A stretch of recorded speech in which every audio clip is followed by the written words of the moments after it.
साथियों बहुत ध्यान पूर्वक सुनिएगा। सर जो भी बात हुई थी, हम 7 लोग गए थे, जिसमें जो है दो जिनमें 2 विद्यार्थी थे, आपके 2 आपके साथी थे। मैम थी, मारूफ सर थे, आदरणीय निर्भय सर थे, और मतलब हम 7 लोग थे। और जो है सर्वे थे, 2 पीछे साथी है। साथी कहाँ गए भाई? वो ये आपके साथी भी हमारे साथ गए थे, इनके साथ एक और साथी थे। अब ध्यान पूर्वक मेरी बात को सुनिए कि वहां पे क्या हुआ। सबसे पहले हम सभी लोगों के बारे में विस्तृत रूप से जाना गया। गाड़ी में ही बातचीत शुरू हो गई कि आप लोग क्या करते हैं, क्या आपका ये आंदोलन संगठित है, आप कितने दिन से इसकी तैयारी कर रहे थे, ये सभी हम लोगों से पूछा गया। हम लोगों ने साफ साफ जवाब दिया कि जब से पेपर आउट हुआ है तब से लगातार बच्चे परेशान हैं।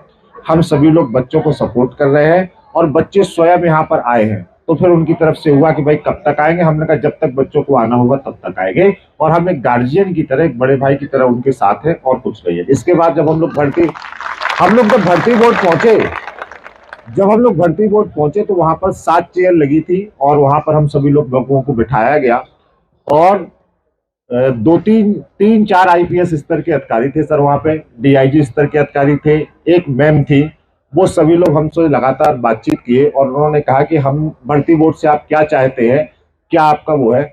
हम सभी लोग ने, जो मारूफ सर ने साक्ष्य तैयार किए थे, पूरे 150 पन्ने के साक्ष्य थे, और उन्होंने जो पूरा हम लोगों ने ज्ञापन तैयार किया था पूरा, और उसको पूरा उनको एक एक करके समझाया कि ये हमारे साक्ष्य है और ये पेपर आउट हुआ है, ये हमारा ज्ञापन है।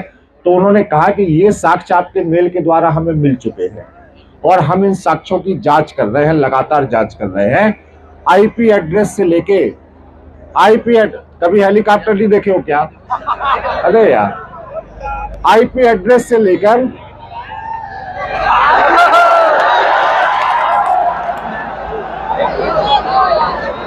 ध्यान से सुनिए। उन्होंने कहा कि देखिए ये टेक्निकल काम है, हमारी टीम इस पर काम कर रही है। आईपी एड्रेस से लेकर बाकी चीजों की जांच करने में हमें 1 से 2 दिन का समय लग सकता है। आप 1 से 2 दिन शांति बनाए रखें। उन्होंने ना ही हम लोगों से आंदोलन करने के लिए मना किया है, उन्होंने बहुत सकारात्मक रिस्पॉन्स दिया है। साथ ही साथ मैम जो है वो प्रशासनिक मीटिंग में थी, रेणुका मैम, उनसे मुलाकात नहीं हो पाई, लेकिन उनकी जो सेकंड है, मतलब उसके बाद सर जो उसको संभालती है भर्ती बोर्ड को, अपर, हाँ, उन मैम से हमारी मुलाकात हुई, डीआईजी सर से मुलाकात हुई। उन्होंने कहा बेटा 1% भी अगर कुछ भी इसमें पाया गया तो मैम इतनी स्ट्रिक्ट है इस मामले में, वो आपके पक्ष में निर्णय लेंगी, आप लोग बिल्कुल इतने आश्वासन के बाद हम लोगों से बढ़िया तरीके से बात की, और इसके बाद हम लोगों का ज्ञापन लेके रिसीव करके हमको विदा कर दिया गया। और ना हम लोगों से ये कहा गया कि आंदोलन आपको रोकना है, या कोई भी ऐसी बात नहीं कही गई। तो डटे रहना है, अगर डटे रहे तो काम हो जाएगा। तो अभी तक की इतनी बातचीत है, लगभग 10 से 12 मिनट हम लोग की बातचीत थी, मैं था, मैम था, और इसमें इसके अलावा कोई भी बातचीत नहीं है। तो वो कितने दिन का समय बोले? 2 दिन का उन्होंने बोला है। उन्होंने कहा देखिए आज शाम को 6 बजे तक तो हमने डेडलाइन ही दी है, तो 6 बजे से पहले तो हम कोई निर्णय ले नहीं सकते, और उसके बाद उन साक्ष्यों का परीक्षण करने के लिए टेक्निकल चीजें हमें 1 से 2 दिन का समय चाहिए। उन्होंने ये भी कहा कि अगर मेरी जगह आप होते, यही उनके शब्द थे कि मेरी जगह आप होते और अगर आप परीक्षण कर रहे होते तो आपको भी 1-2 दिन का समय लगता। तो बोले जो जेन्युइन चीज है उसको जेन्युइन लीजिए, ठीक है, बाकी आप जो कर रहे हैं हमें उसमें कोई दिक्कत नहीं। और जो अधिकारी थे उन्होंने कहा कि जो आपके बच्चे हैं वो हमारे भी बच्चे हैं, हमने सकुशल परीक्षा तय कराने की पूरी कोशिश की थी, और हमारी तरफ से कहीं भी ये नहीं था कि इसमें वो हो, धांधली हो या कोई हो, लेकिन इसको हम लोग रोक नहीं सकते, मतलब नहीं रोक पाए, बहुत प्रयास के बाद भी नहीं रोक पाए। तो जैसा भी होगा, और जो है हम आपको अवगत, साथ ही साथ हमें 2 नंबर भी सर उन्होंने दिए हैं, वहां पर डीआईजी, वहां पे जो आईपीएस है उनका भी नंबर दिया, एक और नंबर दिया है एसीपी इंटेलिजेंस। उन्होंने कहा कि भर्ती बोर्ड से आपको कोई भी वार्तालाप करनी हो, आप इन 2 नंबर्स पर कॉल कर सकते हैं, अपनी जो आपने ज्ञापन दिया है उसकी समीक्षा को जांच सकते हैं, बात कर सकते हैं, हम लगातार आपके कनेक्ट में रहेंगे।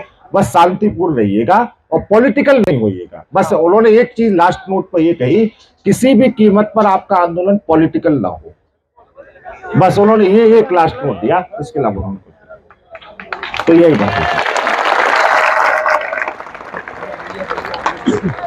बच्चों, मैम के बारे में, जो डीजी मैम थी उनके बारे में, वहां पे एक सर थे, उन्होंने बस एक चीज बोली थी कि 0 तो छोड़ो बेटा, अगर एक भी चीज उनको मिली ना, एक भी चीज मिली तो वो दबोच लेंगी, ठीक है। तो ये चीज बोली गई है। तो मुझे जो उनकी बात बहुत ताकत थी उनकी बात में, तो उस एक ताकत की, एक बात की वजह से जो हम 7 लोग गए थे, जिसमें 5 अभ्यर्थी थे और 2 हमारे बच्चे थे, उनके चेहरे पे भी कहीं ना कहीं एक विश्वास आया। और बच्चे से बात करवा सकते एक बच्चे से भी हम आपकी बात कराएंगे। तो उनकी बात में बेटा इतना विश्वास था कि उनके विश्वास के दम पे हम आपसे आज आके ये चीज कह रहे हैं कि अपना आंदोलन जारी रखिए, शांतिपूर्ण जारी रखिए। और उनके बाद में जो ये विश्वास है वो कहीं ना कहीं आपके विश्वास से दिख रहा है।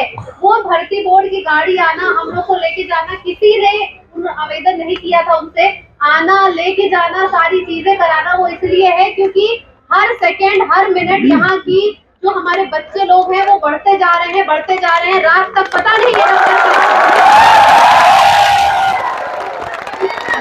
तो ऐसा एक समय आ जाएगा कि वो खुद आएंगी। लेकिन हम लोगों के अंदर जो भरोसा है, जो विश्वास है, उसको कायम रखिएगा और जरूर पॉजिटिव रहिएगा क्योंकि हर तरफ पॉजिटिविटी की तरफ ही चीजें जा रही है। अब एक बच्चे जो हमारे संग गए थे, आपसे बात जैन साथियों, देखिए हम लोग जो गए थे 2 विद्यार्थी भी साथ में थे और जैसा वहाँ सर ने बताया है उसी तरीके से हम लोगों को बाइक से बिठाया गया आराम से, और हम लोगों के जितने सबूत थे वो हमें पूरे के पूरे वहाँ कलेक्ट करके हम लोगों ने वहाँ डिपोजिट किए और उन्होंने आश्वासन भी दिया इस चीज का, हमारे आंदोलन से भी उन्हें कोई दिक्कत नहीं है और जो रिजल्ट हम लोगों का है वो पॉजिटिव ही है क्योंकि जो